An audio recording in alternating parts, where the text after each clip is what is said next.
Sérgio, antes de mais, bom dia. Obrigado pela disponibilidade. Amanhã, É na um Casa do prazer. Alentejo, amanhã, na Casa do Alentejo, será apresentada uma petição pela democracia e contra o genocídio no Brasil. Esta petição foi lançada pela Casa do Brasil, pelo Coletivo Andorinha Rede Sem Fronteira e pela plataforma brasilemluto.pt. E aquilo que eu começo por perguntar, Sérgio, é quando é que surgiu a ideia desta petição e também qual é o objetivo da mesma?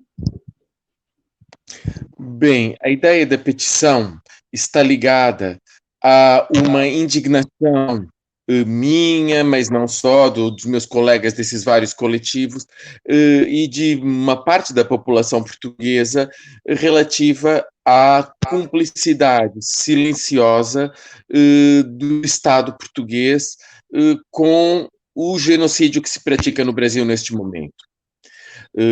Não se trata de um assunto interno quando são populações inteiras que estão sendo mortas, já não é um assunto interno.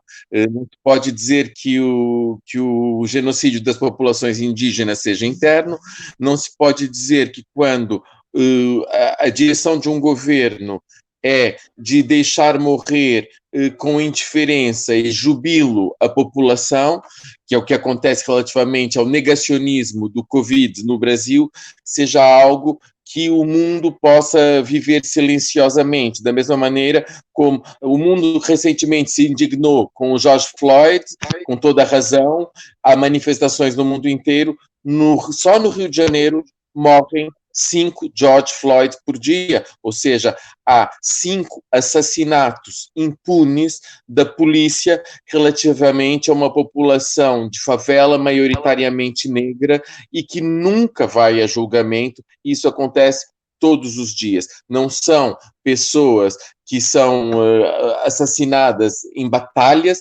são às vezes crianças, são pessoas que estão na porta de um barbeiro, são pessoas que estão a vender na rua, e isso é diário, ou seja, há vários genocídios, e ao genocídio da democracia, em geral, ao extermínio da democracia, quando um presidente da República ameaça de morte as pessoas que são os representantes da justiça, dos tribunais, há uma série de coisas que estão assim. Nós achamos que é o momento já impossível de estar do lado certo da história, porque como se durante a Segunda Guerra Mundial, durante algum momento, houve neutralidade, as pessoas nem sequer falavam do extermínio e do genocídio nos campos de extermínio. Havia países neutros. Neste momento que acontece no Brasil é quase equivalente ao genocídio nazi em algumas coisas. E não se pode mais estar silencioso. Houve petições no Parlamento Europeu recentemente, apresentações na semana passada, deputados que falaram Portugal não pode se excusar na sua irmandade para deixar uma percentagem mínima de poder executar a população brasileira. É esse o ponto. O que nós esperamos de Portugal? Que é a sua pergunta mais que justificada. Esperamos, primeiro, um posicionamento internacional. Não é entrar com canhões, isso é impossível, não existe. Mas é um posicionamento internacional, é um posicionamento no Conselho da Europa, um posicionamento no Parlamento Europeu, é que quando o primeiro-ministro fala da pandemia e fala o primeiro-ministro e o presidente fala de como é que trabalhou bem o Estado Providência, ou seja, o que se fez enquanto Estado pela luta pela pandemia, e dizia, o presidente da República disse recentemente, em outros países não foi feito. Não chega, é preciso dizer muito claramente que, e os jornalistas, creio eu, podem dizer com toda a propriedade que, por um lado, as mortes dos Estados Unidos têm a ver com a ausência de um Estado-providência, tem a ver com a não existência de um Estado-providência. No Brasil é muito mais grave relativamente à Covid, porque existia um sistema universal de saúde que foi semi-desmantelado e não foi preparado. Portugal tem, por exemplo, 10 milhões de habitantes e o Brasil tem 210 milhões de habitantes. a realidade é que em Portugal houve mais testagem à Covid do que no Brasil, em números absolutos, não em números relativos. Há um número de população testada em Portugal à Covid maior do que num país de 210 milhões de habitantes. O número de enfermeiros mortos no Brasil no início do mês de abril, por volta do dia 10 de abril ou coisa do gênero, quando era o auge da pandemia, não, abril não, sim, abril, era o auge da pandemia na Itália e na Espanha. O número de enfermeiros mortos no Brasil, que ainda nem sequer tinha 10 mil mortos naquela época de Covid, era superior ao da Itália e da Espanha juntos, porque os hospitais não foram preparados, porque havia uma política do presidente da República e do governo de dizer isto é uma gripezinha, e pior do que isso, havia uma competição enorme, porque foram demitidos 2 ministros da saúde, agora está um interino, dizer o desprezo que se dá pela situação. Ao mesmo tempo que havia um ministério que tratava a pandemia com um pouco de cuidado formal, o presidente da República fazia e participava em manifestações anti-confinamento e apelava às pessoas de várias cidades para, no momento de confinamento, irem protestar porque as lojas estão fechadas, porque as escolas estão fechadas, e ele próprio ia falar nessas manifestações. Imaginem isso acontecer em Portugal. Imaginem o Marcelo Rebelo de Sousa ou o António Costa estar aos berros em manifestações contra o confinamento. Imaginem em Portugal existir um chefe de Estado que ameaça o presidente do Tribunal Constitucional de morte, ou os ministros, ou os juízes de morte. É isso que acontece no Brasil. Ou seja, um governo sem legitimidade nenhuma, porque o presidente do Congresso, a pessoa que é a figura mais alta das eleições, para além do presidente, está sentado em cima de mais de 40 pedidos de impeachment que não são de partidos extremistas, são de todos os partidos, do partido que elegeu o próprio Bolsonaro, do partido do presidente da Câmara, só que ele tem esse poder, segundo a Constituição brasileira, de não acionar os pedidos de impeachment. Além disso, o próprio presidente da República e o governo já comprou deputados, que isso existe no Brasil, é uma prática frequente, para, em caso de impeachment, não serem impeachados. Portanto, nós estamos num governo, numa situação de uma ilegitimidade total, pelos assassinatos em série, pelo genocídio em série e pela falta de solidez da democracia nesse momento. Do ponto de vista histórico, é mais do que evidente que dentro de poucos meses, Jair Bolsonaro será julgado por genocídio. Está sendo estudado um processo em Haia nesse momento, ou seja, não é um processo que ficou na gaveta, é um processo que está a ser estudado, e no Brasil basta ele ser deposto para ele ir para a prisão enquanto genocida. É uma coisa que a classe jurista no Brasil, a classe que são os magistrados, já fez apelos de todas as frentes políticas a pedir que acabe chama-se Basta, Manifesto dos Juristas, no Brasil nesse momento. E digamos que em Portugal faz-me muita impressão, pessoalmente, e aos meus colegas também, que ainda seja algo que não tem cariz nacional. No Brasil, a direita mais conservadora, o Estado de São Paulo, está todos os dias a pedir a exoneração do Bolsonaro e a chamá-lo de genocida. Isso é o Estado de São Paulo. A TV Globo, que foi quem elegeu o Bolsonaro, que foi quem destituiu o Lula, que é o poder que se considera, que está sempre dizendo que é o poder e que é um canal conservador, que apoiou a ditadura, que apoiou o impeachment da Dilma, desespera para que Bolsonaro seja deposto. E algo de absolutamente, inacreditavelmente imundo é que essa criatura que assassina, que pede armas, que se coloque do lado da religião. que com um lado coloque uma suposta Bíblia completamente falsa, de perjúrio, e do outro coloque uma arma.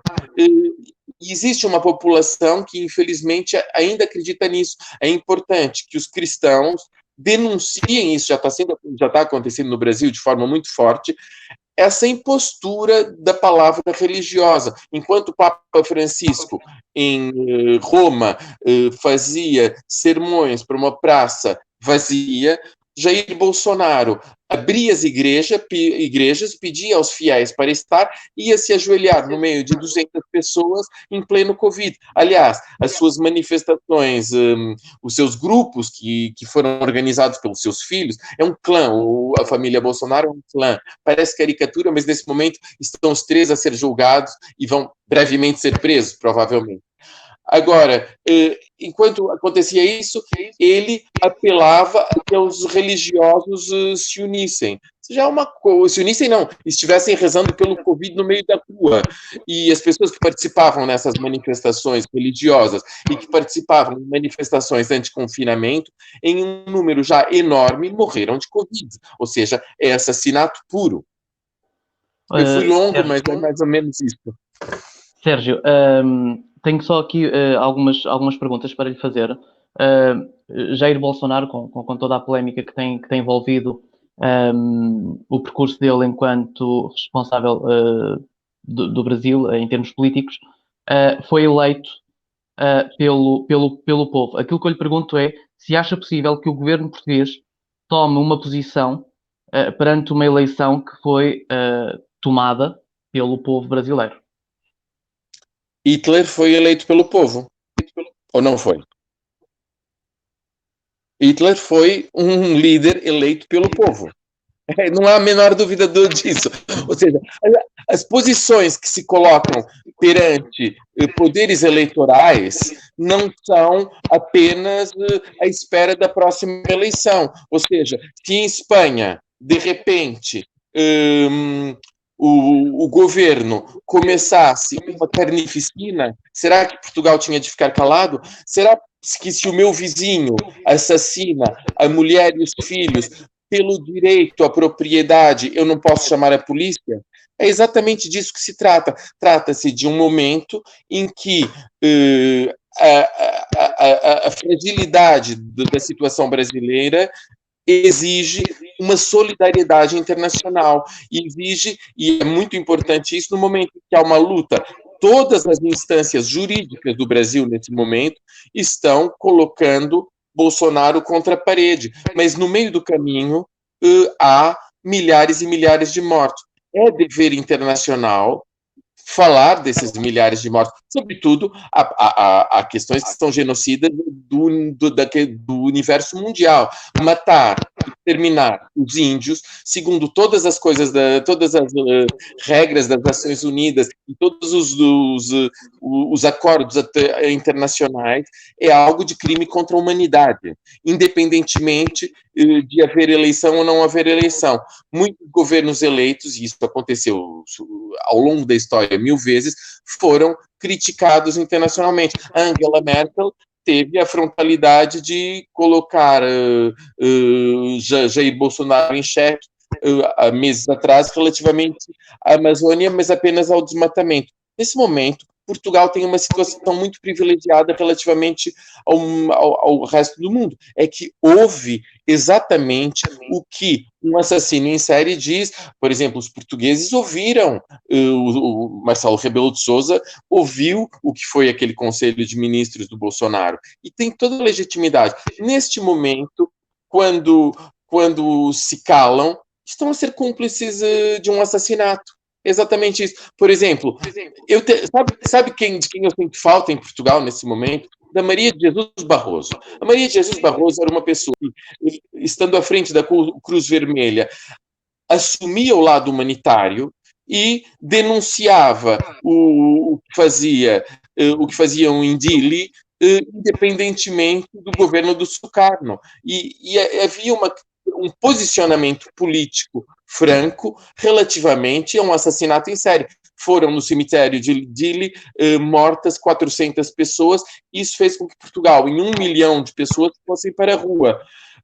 Neste momento, se o Brasil tivesse tido uma atuação decente e não assassina, o número de mortos no Brasil não seria o que é, nem vai ser o que é, e relativamente às populações indígenas é realmente de outro calibre. E relativamente ao fato de um governo apagar a justiça, que é o que acontece relativamente aos mortos diários, o mundo inteiro se levantou com o fato de George Floyd, e toda a gente denunciou isso no mundo inteiro. É uma pessoa que foi simbólica da forma como a polícia atua. No Brasil, isso acontece 5 vezes por dia só no Rio de Janeiro.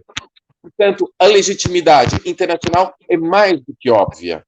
Só que há interesses financeiros. É óbvio que se Portugal tiver uma posição diplomática forte, que deveria ter, porque Jair Bolsonaro vai ser condenado muito brevemente, há empresários portugueses talvez dirão, meu Deus, qualquer coisa, mas será importantíssimo para mais 70% da população brasileira que a posição internacional comece a condenar um assassino.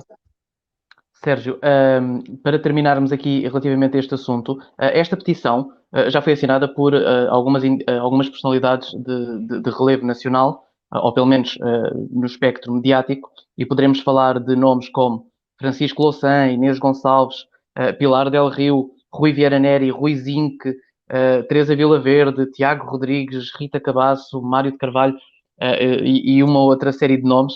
Aquilo que eu lhe pergunto é quem é que gostaria de ver assinar esta petição que ainda não tenha assinado? Olha, já vários deputados que assinaram, dentro do PS, o Rui Vieira Neri, que foi ministro foi secretário de Estado da Cultura, assinou, várias pessoas dentro Ana Benavente também já assinou, que foi ministra da Educação. O que nós queríamos era que a igreja se empenhasse, eu acho que isso é muito importante, para ultrapassar o espectro partidário e para ver, de fato, um envolvimento humanitário. Eu acho uma vergonha enorme que o Partido Socialista, por exemplo, enquanto partido, esteja calado. O Bloco de Esquerda se pronunciou, o Partido Comunista se pronunciou, o PS, como está no governo, não se pronunciou. É interessante, por exemplo, Marques Mendes, quando Sérgio Moro aceitou ser ministro da Justiça de Jair Bolsonaro, pronunciou-se de maneira tão clara na televisão, disse: isto é uma indecência. Como é que este homem que se fez paladino da justiça agora aceita ser ministro da Justiça de alguém que ele pôs no poder por um lado e que, por outro lado, é um defensor de coisas que são o contrário da justiça, a criminalidade, ou seja, defensor da tortura, é defensor de... Jair Bolsonaro, é uma coisa que é muito clara e é importante dizer, nunca poderia ter sido eleito num país europeu, porque num país europeu ninguém poderia se candidatar às eleições dizendo que um regime militar que assassinou comprovadamente centenas de pessoas fez muito pouco e, segundo ele, teria que ter assassinado na televisão mais de 30 mil pessoas. Uma pessoa que diz isso na televisão merece um julgamento imediato e não tem direito a ser candidato às eleições. Ou seja, queremos que todas as forças políticas, o CDS, a esquerda, toda a gente, por razões óbvias de sustento da democracia, façam uma diferença do que já se fez no Brasil, a direita brasileira já o fez, do que é uma direita que Bolsonaro disse que era liberal e um governo genocida. São coisas diferentes. A Merkel é uma representante da direita, do centro-direita, Theresa May, o Macron, o que existe no Brasil é a barbárie, são assassinos em série. E isso, os que os elegeram no Brasil o reconheceram e estão lutando desesperadamente para que o mundo inteiro o reconheça. Sérgio, só mesmo para terminar, esta apresentação aos órgãos de comunicação social decorrerá na Casa do Alentejo, em Lisboa. A escolha da Casa do Alentejo foi por algum motivo em especial? Olha, eu tenho dificuldade em lhe responder, porque quando os meus colegas brasileiros, sempre, do Coletivo Andorinha, da Casa do Brasil e da Rede Sem Fronteiras, eu perguntei onde é que nós faremos, e eles disseram, na Casa do Alentejo. Para mim é fazer em minha casa, porque eu fiz 1000 coisas na Casa do Alentejo, o Raiva, que tem a ver com o Alentejo, o Alentejo, mas para eles que não sabiam disso, era o lugar onde tinham sido feitas muitas intervenções já de tradição de personagens brasileiras que vieram a Portugal e tiveram seu encontro com o público lá.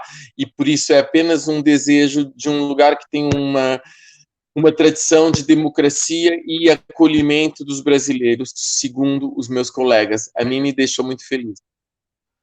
Sérgio, resta-me agradecer a disponibilidade para nos esclarecer relativamente a esta petição. Espero que em breve possamos voltar a conversar relativamente à sua atividade profissional. Falou aí do Raiva, falou do Alentejo Alentejo. Foram trabalhos que tiveram uma enorme projeção e um enorme reconhecimento por parte da crítica e do público. Espero que possamos em breve voltar a apreciar o seu talento. Mais uma vez, resta-me agradecer toda a sua disponibilidade. Obrigado. Se você me permitir, digo só uma coisa que é uma ponte entre uma coisa e outra. Eu parei um filme no Brasil que tinha a ver com uma população idosa entre 70 e 100 anos, que estou fechando agora, e é um filme sobre a população mais frágil do Brasil e foi dizimada pelo atual governo Bolsonaro. E esse filme deve ser apresentado brevemente em festivais, brevemente em Portugal. Tem um título particular, é o título de uma música de um clássico brasileiro, Lupicino Rodrigues, chama-se Vingança. O que eu peço não é vingança, o que eu peço é justiça e respeito. Mais uma vez, Sérgio, muito, muito obrigado. Espero vê-lo em breve. Obrigado.